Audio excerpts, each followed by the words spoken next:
हमारे देश में कम ही लोग ऐसे हैं जो सहवास यानी सेक्स के विषय में खुलकर बातें करते हैं, लेकिन क्या आपने कभी सोचा है कि यदि हिंदू धर्म सहवास का विरोधी होता तो क्या हिंदू धर्म के मूल सिद्धांत धर्म, अर्थ, काम और मोक्ष में काम को शामिल किया जाता?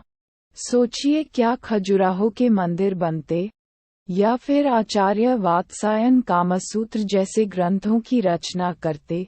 अगर नहीं तो आज हम क्यों सहवास यानी सेक्स जैसे महत्वपूर्ण विषय पर बात करने से डरते हैं? क्योंकि हिंदू प्राचीन नियमों के अनुसार सहवास से वंशवृद्धि, मैत्री लाभ, साहचर्य सुख, मानसिक रूप से परिपक्वता, दीर्घायु, शारीरिक और मानसिक स्वास्थ्य सुख की प्राप्ति हासिल की जा सकती है।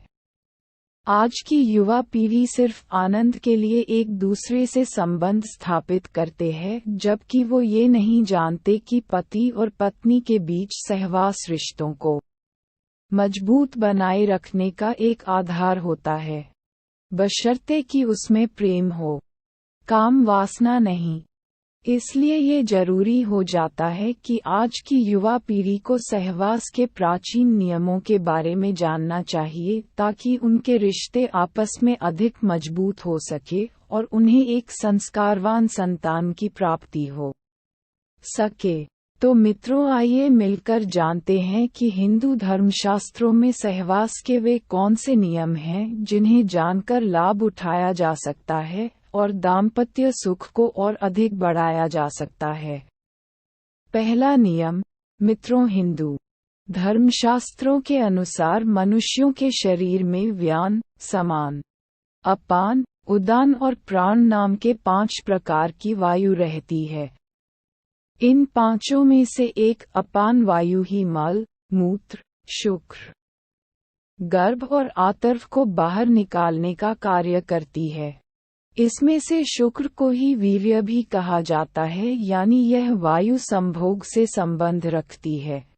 शास्त्रों के अनुसार जब इस वायु की गति में फर्क आता है या ये किसी भी प्रकार से दूषित हो जाती है तो मूत्राशय और गुदा संबंधी रोग उत्पन्न होते हैं, जिस वजह से संभोग की शक्ति पर भी असर पड़ता है।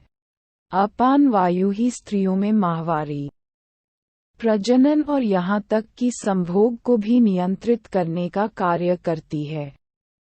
इसलिए मनुष्यों को चाहिए वह अपने शरीर में इस वायु को शुद्ध और गतिशील बनाए रखने के लिए अपने उदर यानी पेट को साफ रखे और निश्चित समय पर शौचादि से निवृत्त हो।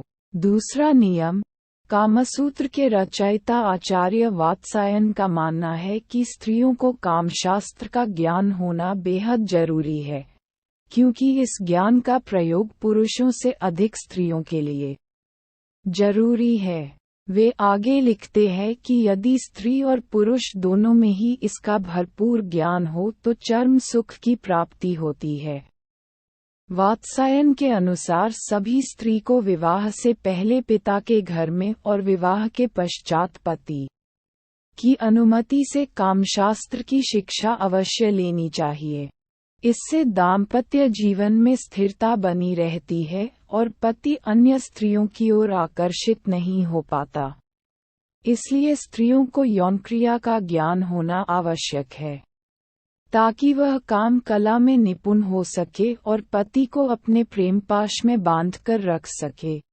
साथ ही आचार्य वात्सायन बताते हैं कि स्त्रियों को अपने किसी विश्वसनीय दाई, विवाहिता सखी, हम उम्र मौसी या बड़ी बहन, नंद या भाभी जिसे संभोग का आनंद प्राप्त हो चुका हो आदि से बिना किसी लज्जा के सहवास की शिक्षा लेनी चाहिए।